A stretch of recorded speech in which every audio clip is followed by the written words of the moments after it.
عشان تكبر البيزنس محتاج تغير مفهوم مهم جدا، وهيفرق معاك في البيزنس وهيفرق معاك في البراندنج.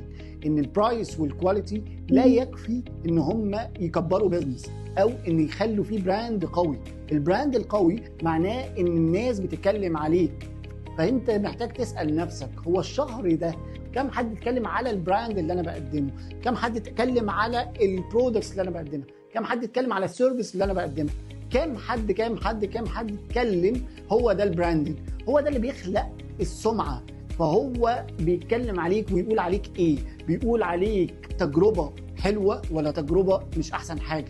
بيقول عليك ايه؟ فانت محتاج تخلق word of mouth. word of mouth يعني العميل هيقول عليك ايه.